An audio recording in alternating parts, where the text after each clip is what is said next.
And on when it comes to all of these mga trabaho, kayo ba, Attorney Grace, you have this mechanism to report these dubious pages to Facebook? And if yes, how are their responses? Okay. Ayo po, very disappointing. Very disappointing.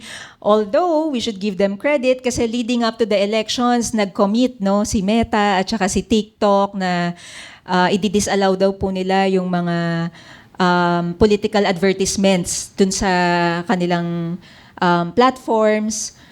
Pero napakabagal po eh. Until you really hit the bottom line, until you really affect their bottom line, meaning to say yung profit, hindi po talaga magkakaroon ng incentive for them to do something. Yung pong mga reporting, ginagawa po ng mga namin yan, no, kasamahan namin, not directly yung MAD, pero yung ang competencies, mga fact checkers po. No? So meron po kaming, working with Rappler, we're working with Verifiles also, so we know people from these groups. And kung meron pong complaints yung mga members, china-channel po namin sila dun sa mga organizations na yun. In some countries, I've heard some cases already filed against these platforms. Here in the Philippines, nagkaroon ba or magkakaroon pa lang cases against these social media platforms? Kami po sa MAD target po namin na talagang it will be our mission to file a case against the social media platforms to challenge them, to make them more accountable for the harms that they're causing in Philippine society. Sa abroad po, let's use yung US. Ang US meron kasi silang Section 230 of the Communications Decency Act, which basically shields social media platform from liability for the harm caused by posts made by third-party users. So, I think doon nang gagaling, no, yung representative ng Meta, nung in-interview siya, sabi niya, hindi kami liable dyan kasi sino yung nag-post. Pero dito sa Philippines, wala kaming ganun eh. Sorry po, wala po kaming ganun dito. And if we have the will, no, in Congress, to pass a law, to make them liable for, for such action, we can do so. Kasi wala po tayong prohibition dito. So in other words, you think that for us or for any disinformation campaign to be effective, you really have to run after that social media platform, not just the user Yes. or the sharer. Doon po tayo sa sa microphone. Kasi ito po sabi nila, no, hindi, yan, free speech yan. Free speech yan kung level playing field. No, halimbawa po kung si Calio di may sabihin tapos ako mag-disagree ako and then may mag-disagree po. Pero sa social media hindi po ganoon eh. Pag ang position ko inflammatory, pag ang position ko kasinungalingan na very entertaining, very juicy, yung boses ko amplified siya 1,000,000 times. Tapos yung pong fact checker correcting me will not get the same amplification. Why? Kasi boring. And because of that, wala siyang ambag. Wala siyang contribution sa bottom line nung social media platforms. Yun po yung gusto sana naming ipahatid sa nakakarami na magkaroon po tayo ng level of awareness na first, we should not believe that everything we see in social media is true. Yun po, very basic yun. And then second, ito pong social media platforms na to, hindi po passive entities yan, no? Meron pong tao behind that. At yung tao behind that, nag-exercise po siya ng decisions as to which content will be amplified. Yun po yung dapat we should go behind the platform and make those people behind the platform accountable and answerable to us. Ba't hinahayaan nyo na nagkakaganyan-ganyan yung platform ninyo? At the same time, social media was largely responsible for, the outcome of the elections. Merong good, merong bad, di ba? So, don't you think that it is also wise to just let them be? Because as indicated in our elections, a large part of the success of the others who were surprised came from social media. Opo. Tama po yun. Pero kasi ang problem po sa social media is yung design. Design. Yung design po, let's go to the technical. Kaya kailangan po talagang pumasok ang regulation dito. Tignan niyo, isipin niyo po itong social media platforms na to, ginagamit natin to. Ginagamit ng mga anak natin as young as 2 years old, 3 years old.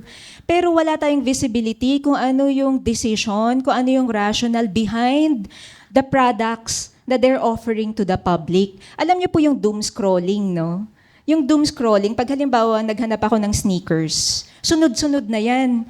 Sneakers, makakakuha ko ng mga ads about sneakers, o kaya nag-surf ako about Palawan. Tapos tuloy-tuloy na yan. Kasi meron silang tinatawag na recommendation system. Ang goal kasi nila is to keep us addicted, to keep us hooked into the platform so that we continue using it. Because the more we use it, as mentioned, engagement-based yung metrics ng profit-making nila.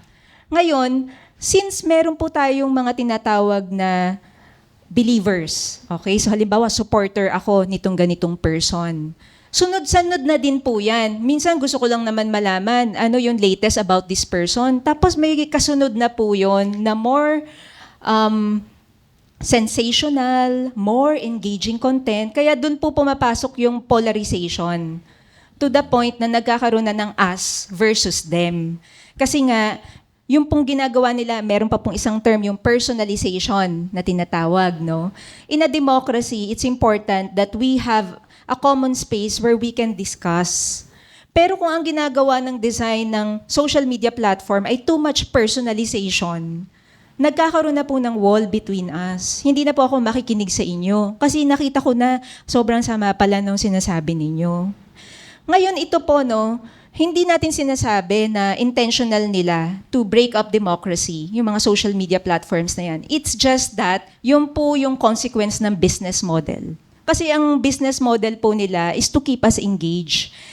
Tayo po, confirmation bias.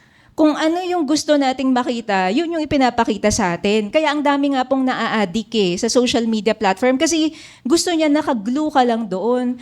But in the process, nasisira niya yung tinatawag na fabric of society. Ang fabric of society is we need to have a common ground. We need to have a common space where we can converse.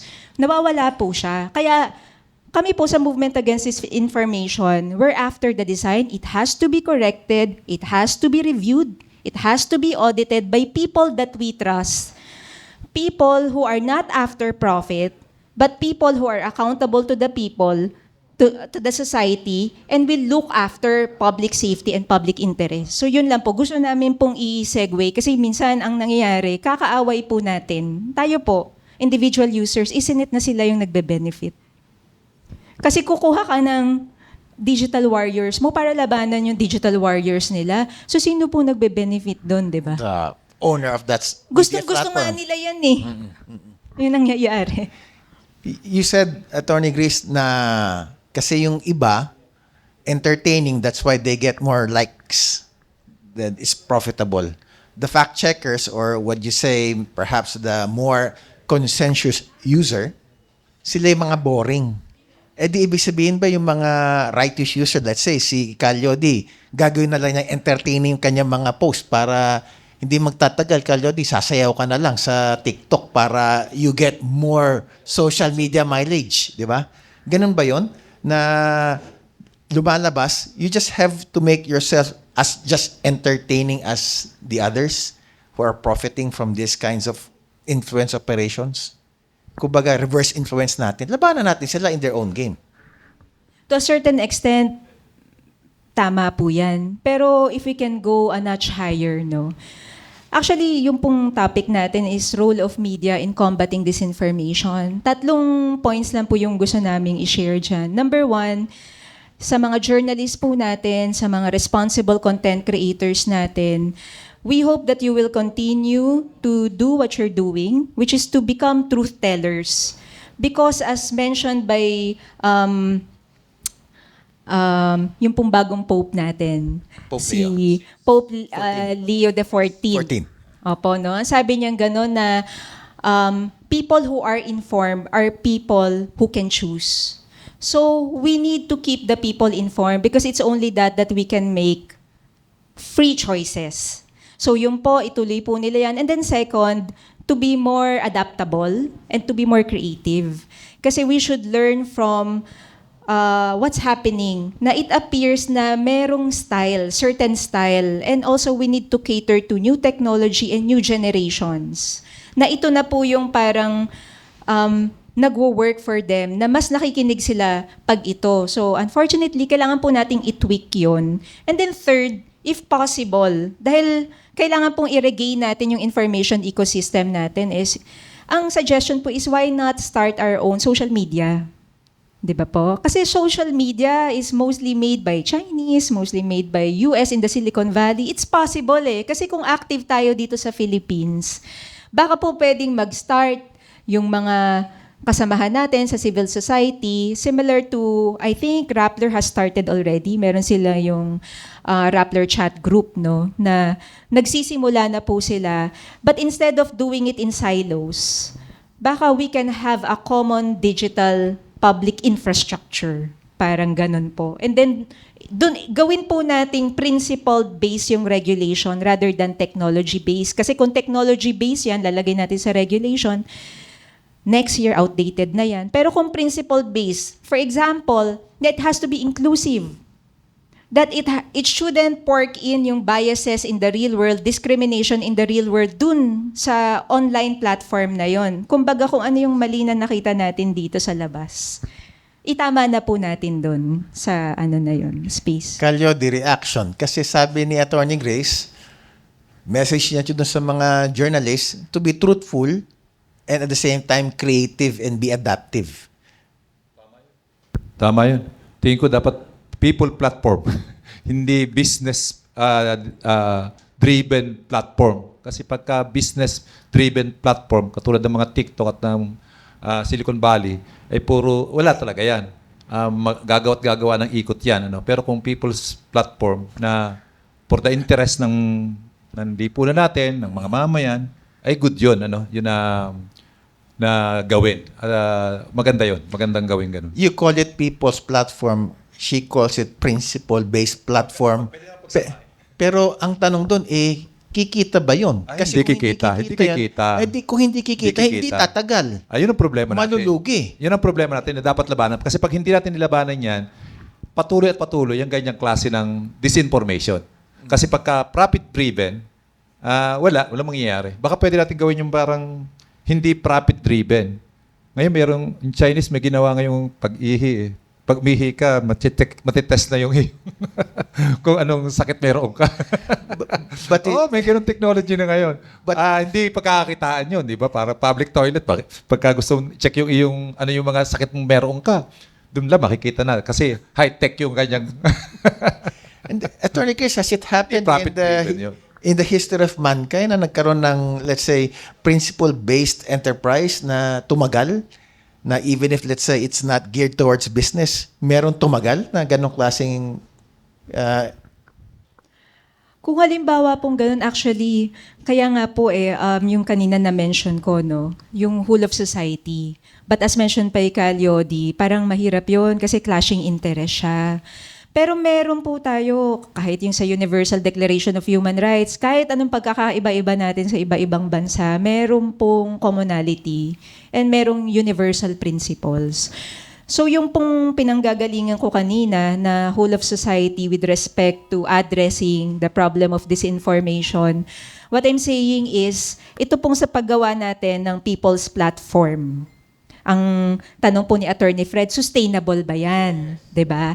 Pwede po natin actually itap dyan ang government. Like for example po, itong mga social media platforms from abroad, i-tax natin, right? Tapos yung tax na makukuha nila doon, gamitin partly dito sa people's platform. Kasi kung kailangan po kung pera po ang hinahanap dyan, and then meron po tayong whole of society approach, makakakuha po tayo para maging sustainable yung model na yun. Pwede mangyari talaga. Yes.